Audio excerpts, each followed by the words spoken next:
Okay, चलिए अभी अपन जो है C++ के जो प्रोग्राम है इस तरफ जो मैंने बनाया है बिना क्लास के, जैसे C भाषा में बनता है मेन फंक्शन के माध्यम से, और कोई क्लास नहीं होती है C भाषा की तरह। और यहाँ पे जो मैंने बनाया है विद क्लास, तो यहाँ पे अगर आप ध्यान दें तो विद क्लास है, और यहाँ पे अगर आप ध्यान दें तो विदाउट क्लास है। ये एक सिंपल प्रोग्राम, इसका और इसका आउटपुट एक जैसा ही आएगा। आपको ये समझना है विदाउट क्लास कैसे बना सकते हैं और विद क्लास, यही मैं कोशिश कर रहा हूं। अब आप देखिए, जैसे ये जो लाइन है यहाँ पे हैज इंक्लूड iostream.h, जैसा कि पहले भी बताया था, किसी भी C++ प्रोग्राम में सबसे पहले ये header file pre progressive directive, इसको तो अपन को यूज में लेना ही पड़ेगा, लिखना ही पड़ेगा, तभी कंपाइलर समझ पाएगा कि ये C भाषा का है या C++ का प्रोग्राम है। नेक्स्ट ये वाली जो लाइन है हैज इंक्लूड conio.h, conio.h जो है इसकी वजह से CLR SCR मतलब क्लियर स्क्रीन। जैसे अगर मेरे को इस बोर्ड को के ऊपर कुछ और लिखना है तो मेरे को इसको साफ करना पड़ेगा, फिर मैं लिखूंगा। तो CLR SCR फंक्शन जो होता है, इसकी हेल्प से क्या होगा कि जब भी प्रोग्राम को कंपाइल करके रन करेंगे तो करंट आउटपुट ही डिस्प्ले करेगा। तो CLR SCR, अब उससे पहले ये वेरिएबल डिक्लेयर किए गए हैं, एक तो यहाँ पे int a और एक यहाँ पे int b। तो एक्चुअली इंटीजर डाटा टाइप्स का a नाम का एक वेरिएबल डिक्लेयर किया गया। वेरिएबल इट मींस जो वैल्यू को स्टोर करके रखता है। वेरिएबल को अगर अपन सिंपली अगर समझे तो जस्ट लाइक एक कांच का गिलास है अपने, और उस कांच के गिलास में आपने कभी उसमें पानी डाल दिया, कभी आपने पानी को उसमें से हटा के कभी आपने दूध मिला दिया, कभी आपने कॉफी डाल दी, कभी उसमें जूस मिला दिया। कांच का गिलास तो वो का वही है, लेकिन उसके अंदर जो वैल्यूज है वो चेंज हो रही है, कभी क्या आ रही है कभी क्या आ रही है।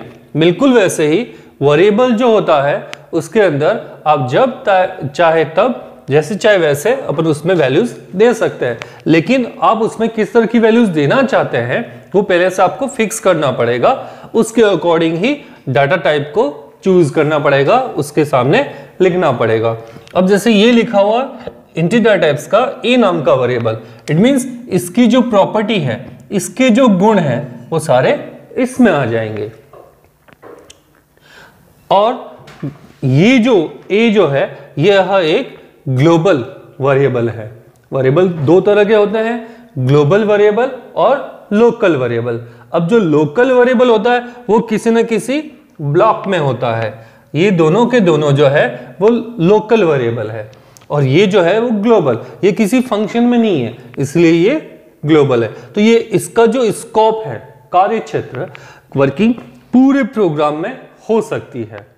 कोई भी फंक्शन इस वेरिएबल को प्रोग्राम के अंदर यूज में ले सकता है, जबकि जो लोकल वेरिएबल होते हैं इट मींस किसी फंक्शन के अंदर किसी ब्लॉक के अंदर डिक्लेयर होते हैं, उनका वर्किंग जो होता है वो सिर्फ और सिर्फ उस फंक्शंस के द्वारा ही होगा, अदर कोई फंक्शन उसको यूज में नहीं ले सकता।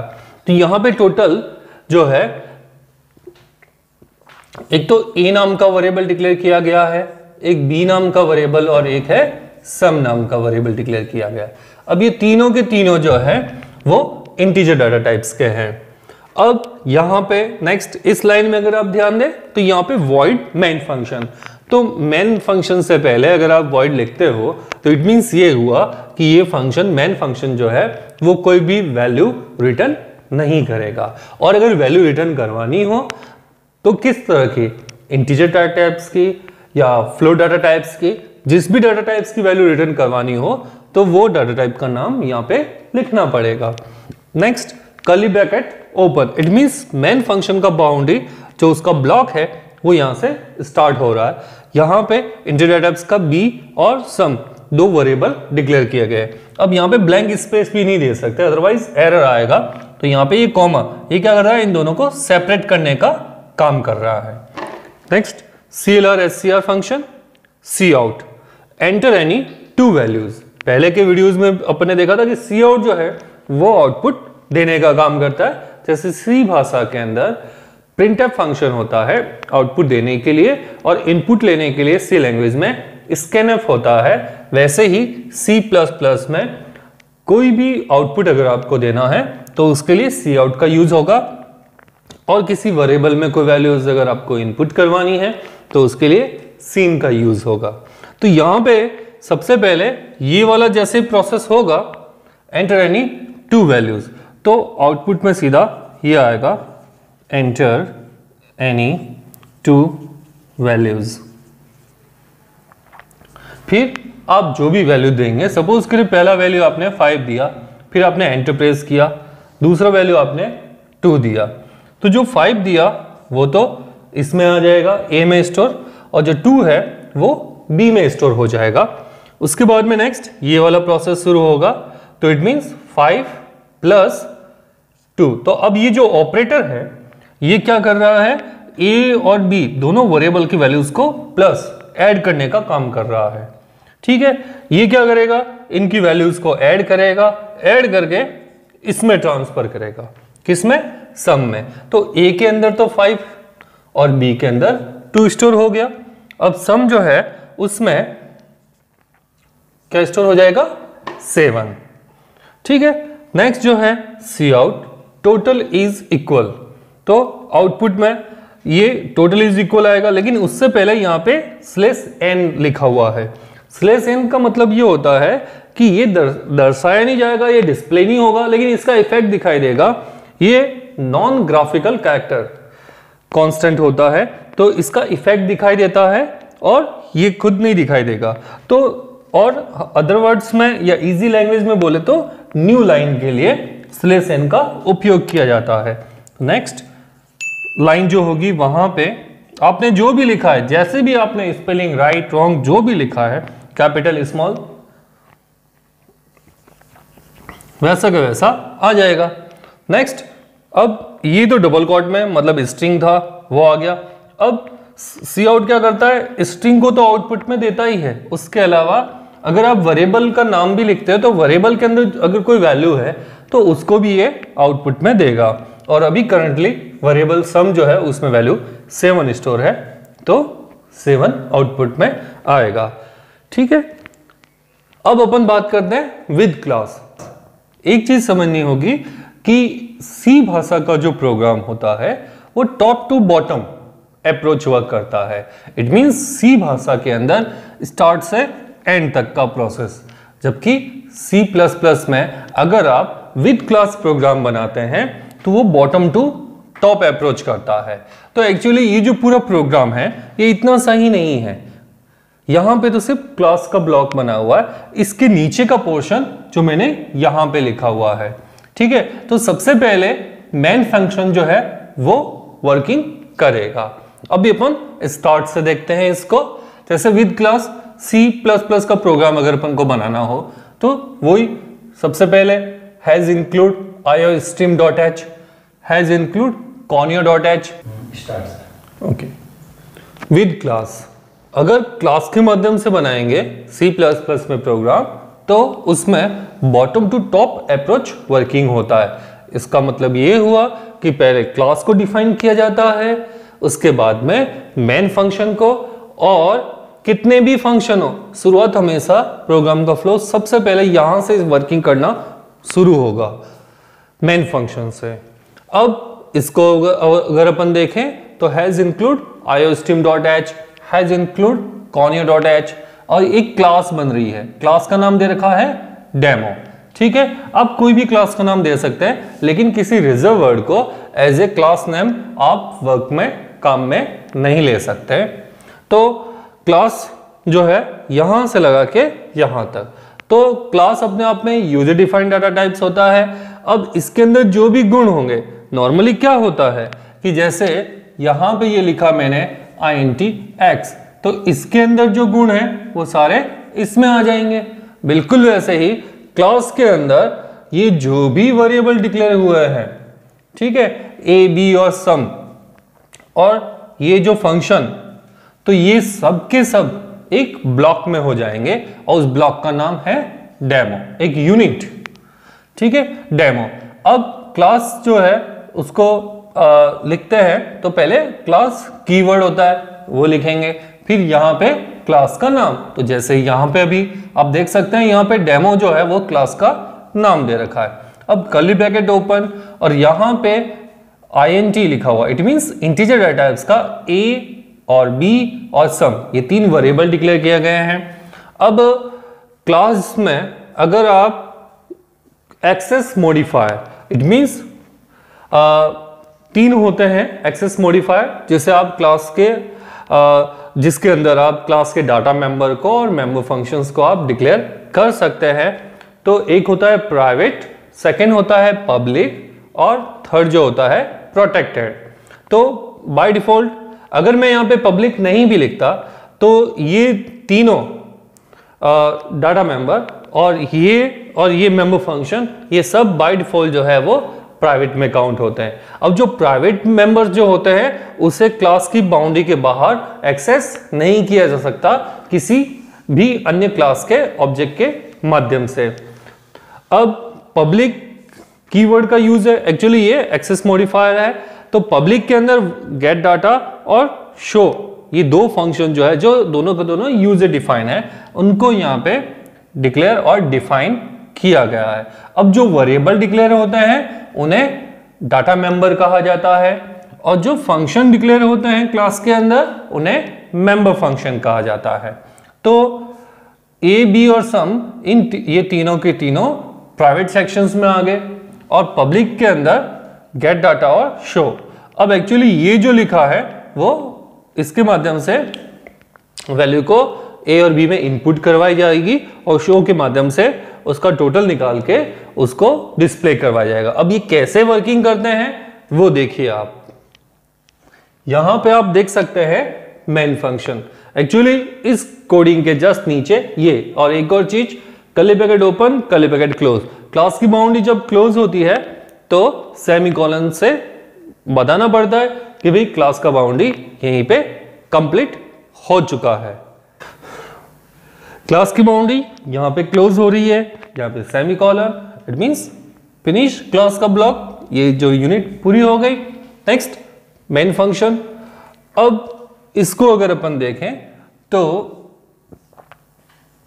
ये डेमो जो क्लास है एक यूनिट, इसके अंदर क्या है, इंटीजर टाइप्स का ए बी और सम, उसके अलावा क्या है, गेट डाटा और शो। गेट डाटा फंक्शन है और शो करके। तो एक्चुअली ये इसकी क्या है, प्रॉपर्टी है, किसकी, डेमो करके जो क्लास है उसकी ये प्रॉपर्टी है। अब आप यहां पे देखिए, अब इस प्रॉपर्टी को यूज में लेने के लिए क्लास पर आधारित एक ऑब्जेक्ट बनाया जाएगा। ऑब्जेक्ट जो है उसका नाम मैंने ओबीजे रखा है, ठीक है। तो ओबीजे ताकि जल्दी से बिगिनर्स को जल्दी समझ में आ जाए कि भाई ये ऑब्जेक्ट है, इसीलिए इसका नाम ओबीजे रखा गया है। तो क्लास की जो प्रॉपर्टी है उसके आधार पर ये ओबीजे नाम का एक ऑब्जेक्ट बनाया गया। Class user defined data type होता है, तो उसके आधार पे ओबीजे नाम का क्लास का एक वेरिएबल डिक्लेयर हुआ, हम ये भी बोल सकते हैं। Next CLR SCR function. Next OBJ, यहां पे लिखा हुआ है डॉट और गेट डाटा फंक्शन और सेमीकोलन। अब ये डॉट जो है वो अपने आप में एक ऑपरेटर है, तो ऑब्जेक्ट क्या करेगा, इस डॉट ऑपरेटर की हेल्प से ये गेट डाटा फंक्शन जो है उसको क्या कर रहा है, कॉलिंग कर रहा है कि भाई आओ और काम करना शुरू करो। तो जैसे ये होगा तो प्रोग्राम का फ्लो जो है सीधा यहां से यहां पे आ जाएगा। यहां पे आते ही फिर ये ब्लॉक में जितने भी स्टेटमेंट लिखे हुए होंगे वो सारे के सारे वन बाय वन वर्किंग करेंगे। तो जैसे ही ऑब्जेक्ट ओबीजे डॉट ऑपरेटर की हेल्प से गेट डाटा फंक्शन को कॉल करेगा, अब प्रोग्राम का फ्लो सीधा बॉटम टू टॉप पे चला जाएगा, जहां पे भी गेट डाटा को डिफाइन किया हुआ है वहां पे। तो ये अब यहां पे लिखा हुआ पहला statement cout enter any two values, तो पहला जो इस प्रोग्राम का आउटपुट आएगा एंटर एनी टू वैल्यूज, ठीक है। फिर आप जो भी वैल्यूज देना चाहेंगे, सपोज करिए आपने 10 दिया, फिर आपने एंटर प्रेस किया, फिर आपने दिया 20, तो सी आउट का काम तो यही था, बस ये मैं जो अंडरलाइन किया यहां तक का, इसको आउटपुट करने का, बाकी इसका कोई काम नहीं। और सीन जो है वो तैयार था, जैसे यूजर कोई वैल्यूज देता है, जैसे 10 या 20 या जो भी वैल्यूज देता है, तो सीन हमेशा उसको लपकने के लिए तैयार रहता है और उसको लेके वो फिर 1 बाय 1 इन दोनों वेरिएबल में स्टोर कर देगा। तो अपन ने पहले 10 लिखा, तो 10 जो है वो ए में स्टोर हो गया। नेक्स्ट 20 लिखा, तो 20 जो है वो बी में स्टोर हो गया। उसके बाद में ये ब्लॉक कंप्लीट। अब प्रोग्राम का फ्लो क्या करेगा, यहां से वापस बॉटम की तरफ जाएगा और ये जो मेन फंक्शन है उसके अंदर जाएंगे और नेक्स्ट जो स्टेटमेंट था जहां से आया था उसका नेक्स्ट वहां पे प्रोग्राम का फ्लो जाएगा वापस। अब नेक्स्ट यहां पे अगर आप देखें तो obj डॉट शो फंक्शंस, तो जो अब ऑब्जेक्ट जो है वापस ये जो ऑपरेटर है डॉट उसकी हेल्प से शो फंक्शंस को कॉल करवा रहा है। अब दोबारा से शो फंक्शन की तरफ प्रोग्राम का फ्लो जाएगा, यहां पे आ गया।